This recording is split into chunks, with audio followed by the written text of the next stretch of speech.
Hi friends, అందరికీ blouse side joints అనేవి ఎలా వేయాలో ఈ వీడియోలో చూద్దాము. అలాగే మనం సైడ్ జాయింట్స్ ఫినిషింగ్ అనేది నీట్గా ఉండాలన్నా మనకు ఆ ఖర్చు అనేది కనిపించకుండా ఎలా స్టిచ్ చేయాలనేది చూపిస్తాను, చూసేసేయండి.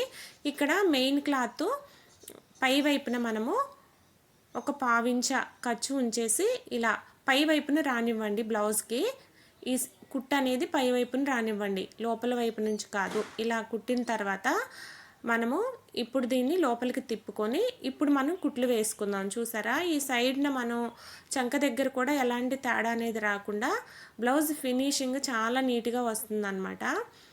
ఇలా కుట్టు వేసుకోండి. ఇలా కుట్టు వేసిన తర్వాత ఇప్పుడు మనం బ్లౌజ్ హ్యాండ్ని చూసుకొని ఎంత లూజ్ ఉందనే దాన్ని బట్టి ఇంకా మనం ఎన్ని కుట్లు కావాలంటే అన్ని కుట్లు వేసుకోవచ్చు అనమాట. ఇక్కడ మనకి సైడ్ జాయింట్స్ అనేవి నీట్గా ఉంటుంది. తర్వాత బ్లౌజ్ చూడటానికి కూడా ఫినిషింగ్ చాలా బాగుంటుంది అనమాట. ఇలా ట్రై చేయండి, మనకు ఓవర్లక్తో కూడా పని ఉండదు.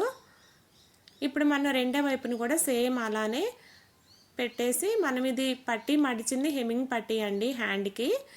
ఇంకా సేమ్ అలానే ఒక పావించ ఖర్చు ఉండేటట్టు చంక దగ్గర కూడా ఈ ఖర్చులు కూడా ఒకవైపుకే ఉండేటట్టు పెట్టేసుకొని ఇలా కుట్టు రానివ్వండి.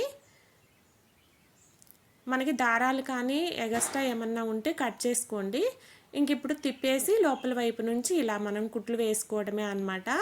మీకు బ్లౌజ్ అయితే చక్కగా ఫినిషింగ్ నీట్గా ఉంటుంది. చూసారా, ప్లస్ గుర్తు కూడా ఎలా వచ్చిందనే చూపిస్తున్నాను మీకు. చంక దగ్గర ఇలా నీట్గా రావాలంటే మనం బ్లౌజు ఎలా స్టిచ్ చేసామనేది ఫుల్ వీడియో అయితే కింద లింక్ పెట్టాను ఫ్రెండ్స్, కావాలంటే చూడండి. ఇక్కడ నడుము లూజ్ కూడా